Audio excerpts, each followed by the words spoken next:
Iran এবং আমেরিকার মধ্যকার যুদ্ধবিরতি কি তবে কেবল কাগজ কলমেই সীমাবদ্ধ থেকে গেল? মধ্যপ্রাচ্যের আকাশ থেকে এখনও বারুদের গন্ধ মোছেনি।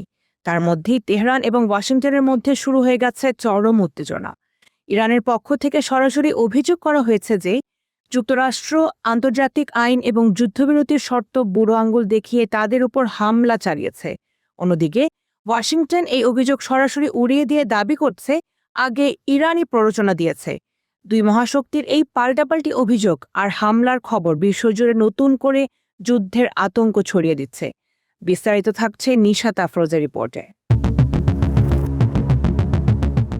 শান্তি চুক্তির কয়েকদিন পার হতে না হতে আবারও রক্তাক্ত মধ্যপ্রাচ্যের মাটি। যে সংঘাত থামানোর জন্য বিশ্বনেতারা দিনরাত এক করে আলোচনা চালাচ্ছিলেন, সেই প্রচেষ্টায় যেন বড় এক ধাক্কা লাগলো। তেহরান থেকে আসা এক জরুরি বিবৃতিতে জানানো হয়েছে, মার্কিন যুদ্ধবিমানগুলো ইরানের নির্দিষ্ট কিছু লক্ষ্যবস্তুতে অতর্কিতে হামলা চালিয়েছে, যা সরাসরি যুদ্ধবিরতি চুক্তির লঙ্ঘন।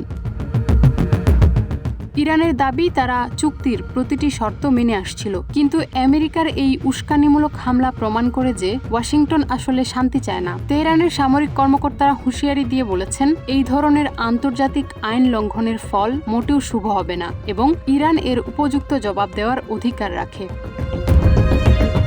তবে এই অভিযোগের বিপরীতে একদম ভিন্ন সুরে কথা বলছে মার্কিন প্রশাসন। পেন্টাগনের মুখপাত্র এক সংবাদ সম্মেলনে দাবি করেছেন, আমেরিকা কোনো নিয়ম ভঙ্গ করেনি, বরং গত কয়েকদিনে আমেরিকান সেনাদের লক্ষ্য করে একাধিক ড্রোন এবং রকেট হামলা চালানো হয়েছে। যুক্তরাষ্ট্রের দাবি, তারা এই হামলা কোনো আগ্রাসন নয়, বরং এটি ছিল একটি রিটালিয়েটরি স্ট্রাইক বা আত্মরক্ষামূলক পাল্টা জবাব।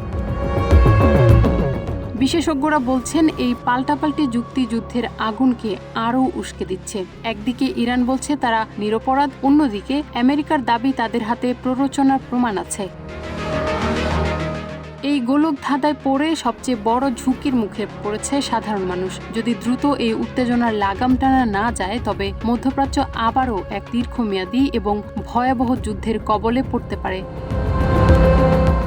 এখন প্রশ্ন হচ্ছে, যারা এই যুদ্ধবিরতির মধ্যস্থতা করেছিলেন তারা কি পারবেন আবারও দুই পক্ষকে শান্ত করতে, নাকি এই হামলার মধ্য দিয়ে শুরু হলো বড় কোনো ধ্বংসলীলার নতুন অধ্যায়? আন্তর্জাতিক বিশ্লেষকদের চোখ এখন তেহরান আর ওয়াশিংটনের পরবর্তী পদক্ষেপের দিকে। সংঘাত নাকি শান্তি, কোন পথে হাঁটবে বিশ্ব, তা সময়েই বলে দেবে। নিশাত আফরোজ, আমেরিকা বাংলা।